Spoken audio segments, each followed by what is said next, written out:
Hello students, good morning. आज की class में हम पढ़ेंगे हिंदी ग्रामर में अलंकार। जैसा कि हम इसकी पहले वीडियो में पढ़ चुके हैं अलंकार, वो भी शब्द के आधार पर। तो आज की इस वीडियो में हम पढ़ेंगे अलंकार अर्थ के आधार पर। तो चलो स्टार्ट करते हैं इस वीडियो को और जानते हैं अलंकार की परिभाषा, अर्थ अलंकार की परिभाषा और उसके भेदों को। अलंकार का अर्थ होता है आभूषण। जिस तरीके से एक स्त्री आभूषणों को धारण करके अपने सौंदर्य में निखर आती है, अत्यंत सुंदर लगती है, उसी तरीके से कविगण इन अलंकारों का प्रयोग करके काव्य को सुंदर बनाते हैं। तो अलंकार की जो डेफिनेशन होती है वो ये होती है कि काव्य की सुंदरता को बढ़ाने वाले कारक क्या कहलाते हैं? अलंकार। अब हम जानेंगे अर्थ अलंकार की परिभाषा। जब काव्य में अर्थ के माध्यम से चमत्कार उत्पन्न होता है, वहाँ अर्थालंकार होता है। अर्थालंकार 5 तरीके के होते हैं।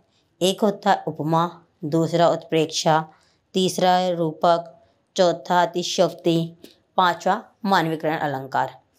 वैसे और भी अलंकार होते हैं, लेकिन वो आगे की क्लासेस में हम पढ़ेंगे। पहला आता है हमारा उपमा अलंकार। उपमा का अर्थ होता है समीप से तोलना या देखना। जब किसी वस्तु या व्यक्ति के समीप दूसरी वस्तु या व्यक्ति को रखकर उसकी हम समानता प्रतिपादित करते हैं, तो वहाँ उपमा अलंकार होता है। उपमा अलंकार में क्या होता है? एक उपमेय होता है, एक उपमान होता है।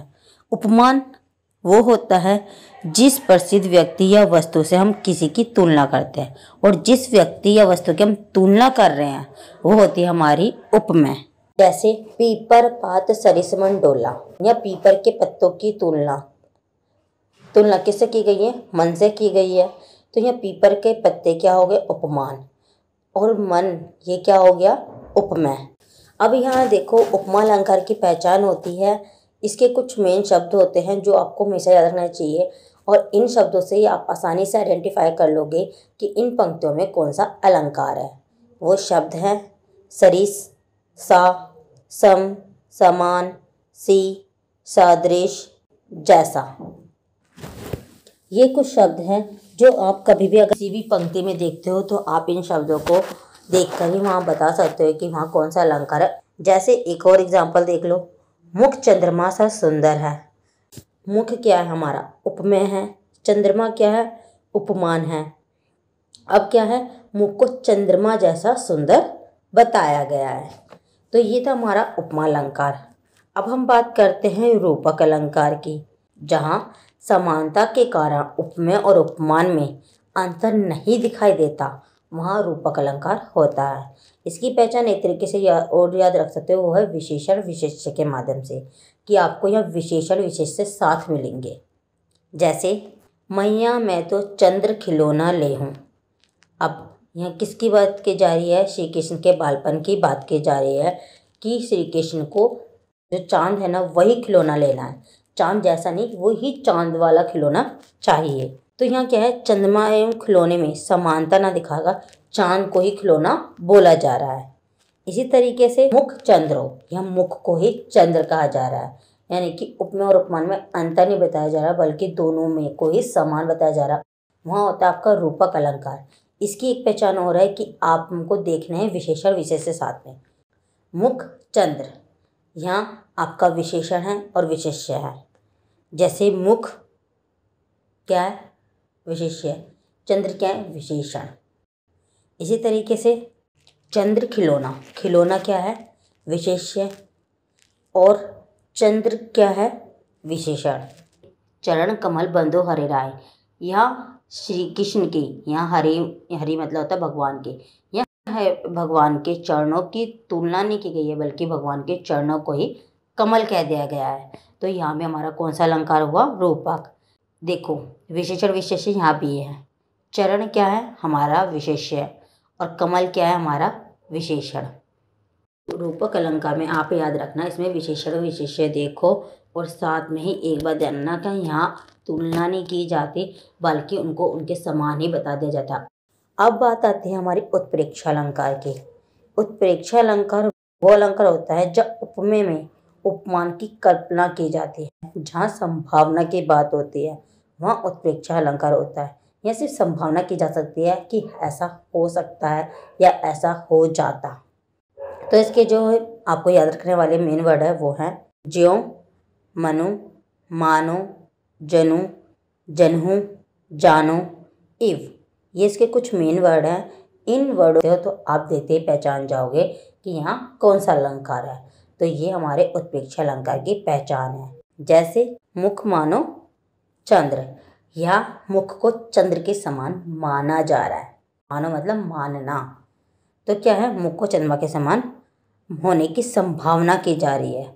तो वहाँ क्या है हमारा उत्प्रेक्षा अलंकार। अभी मैंने आपको कुछ मेन वर्ड भी बताए थे, तो इसमें से आपको जो मेन वर्ड दिख रहा है मानो, तो ये भी क्या है उत्प्रेक्षा अलंकार की पहचान। ले चला साथ में तुझको कनक, जो भिक्षुक लेकर सण। ज्यों वर्ड आया, ये भी किसकी पहचान थी, उत्प्रेक्षा अलंकार की। तो ये कौन सा अलंकार हो, उत्प्रेक्षा अलंकार। इस पंक्ति का अर्थ यह है कि वह धतूरे को ऐसे लेकर चलता है जैसे कोई भिखारी सोने को लेकर चलता है। कनक होता है धतूरा। अब आता है अतिशयोक्ति। अतिशयोक्ति आपको नेम से ही पता चल रहा हो कि जिसकी बड़ा चढ़ा कर प्रशंसा की जाती है। इसकी इतनी बड़ा चढ़ा कर प्रशंसा की जाती है जिसपे विश्वास ना हो।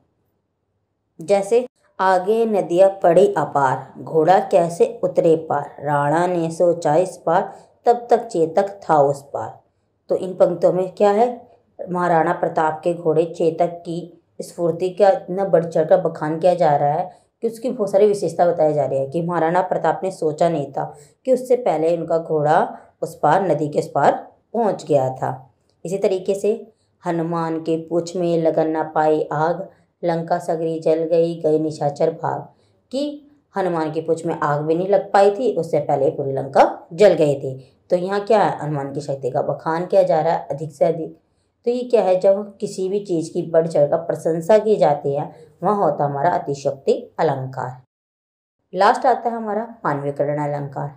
मानवीकरण अलंकार में आप याद रखो, यहाँ प्रकृति की तुलना, यानी कि प्रकृति में सारी चीज़ें जो भी आ रही है प्रकृति की, यह प्रकृति की मानवीय भावों और चेष्टाओं से की जाती है। प्रकृति की चीज़ों के द्वारा ही मनुष्य के भावों को व्यक्त किया जाता है। जैसे मेघ आए बन ठन के सवर के।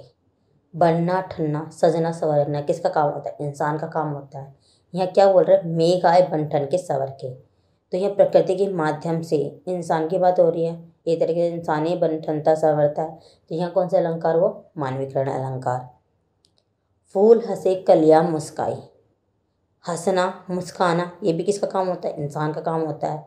लेकिन यहाँ क्या है, फूल है कलियां है, तो यहाँ कौन सा अलंकार हो रहा है, मानवीकरण अलंकार हो रहा है।